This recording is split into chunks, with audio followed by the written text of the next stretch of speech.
In this video, we're gonna find out how many rounds can I survive playing the Winston Wave Storyteller. Hello and welcome to Trash Thursdays, and today we're gonna test out my mental sanity by randomizing the map and pawns, and pray to Papa Randy and bless us with his randomness. But first of all, I'm gonna explain how Winston Wave Storyteller works.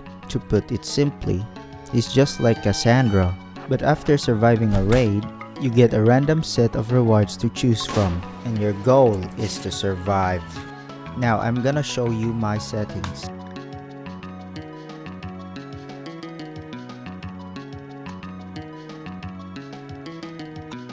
And here are my characters.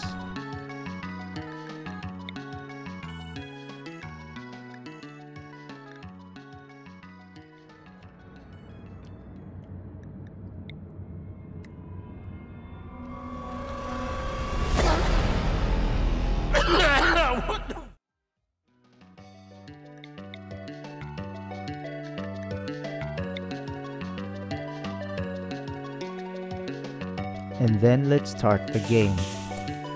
The first thing I'm gonna do is make their barrack, but first I'm gonna tend to Stuart first, since he has asthma.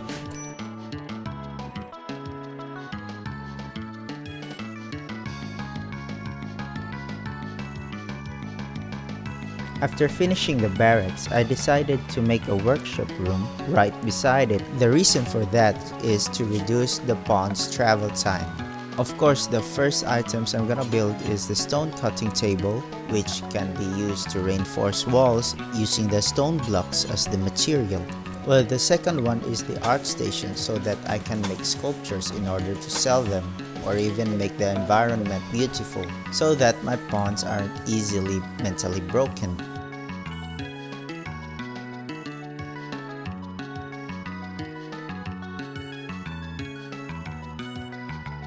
Also, I'm gonna add a warehouse to reduce the travel time and make the construction or crafting items accessible.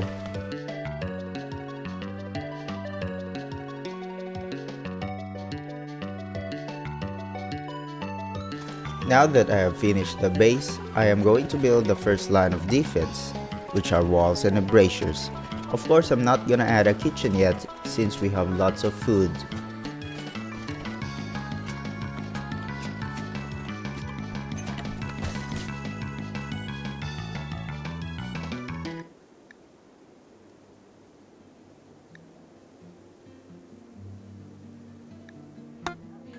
In the middle of preparing our defenses, a transport pod crashed on the edge of the map. Since it's an enemy, the sensible thing to do is to capture and enslave him, to be used as bullet bait. And of course, here's an obligatory shot of them all sleeping in sync, waiting for the inevitable end. Of course, the beginning of the end comes with the raid.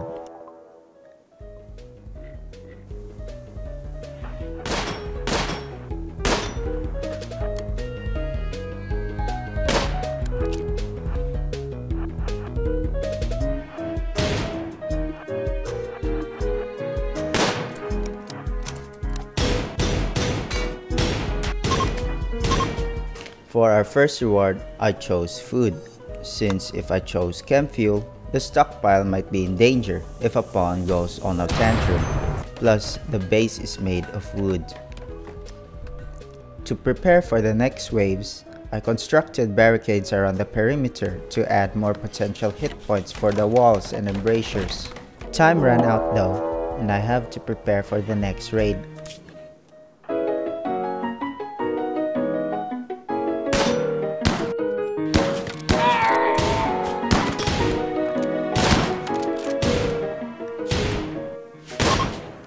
As a reward, I chose a random caravan, because why would you pick a stone block as a reward? I have lots of stone chunks here, waiting to be converted into stone blocks. At the same time, I cannot use the plasteel because I don't have the smithing research. The caravan arrives and it's an exotic goods trader. I perused their goods and sold 10 pieces each of my survival meals and components, along with my wooden sculptures. in exchange for a psychic animal pulsar and a tube television. At the morning, I noticed that the caravan is still there, so I gave them a souvenir.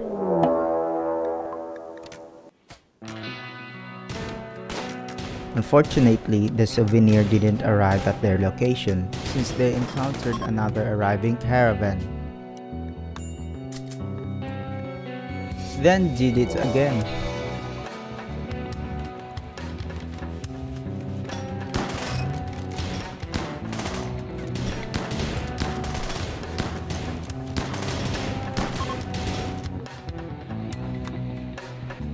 Again.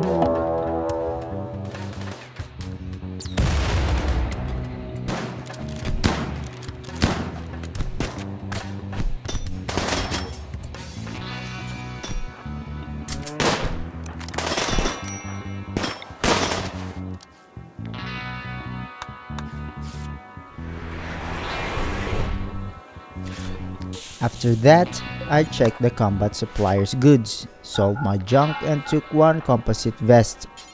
Before saying our farewells, I decided to do one more thing.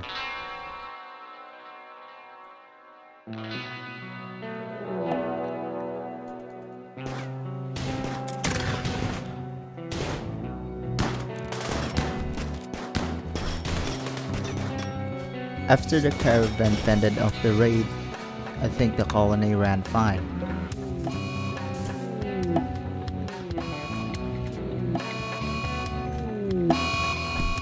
Now I'm sure that the colony is running fine now.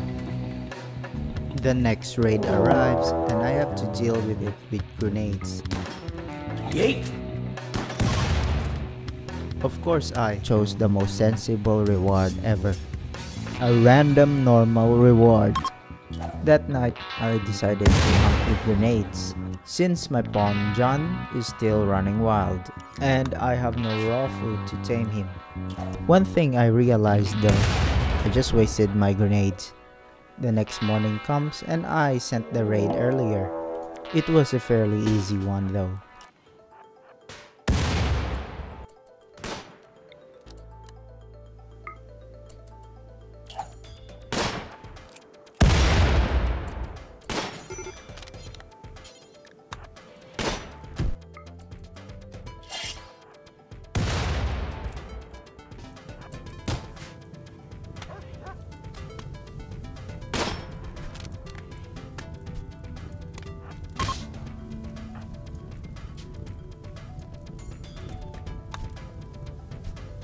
After that raid, everything was peaceful, like no problems at all. Then wave 9 comes, and oh boy, it sure wasn't easy.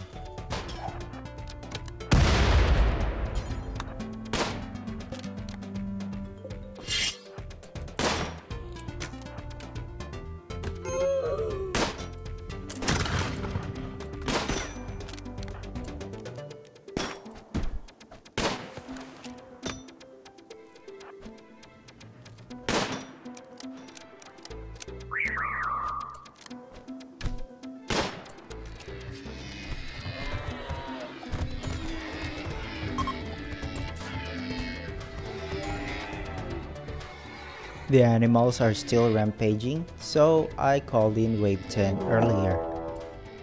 I'm gonna enjoy this bloodbath since the raiders have the no retreat modifier.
Thank you for watching.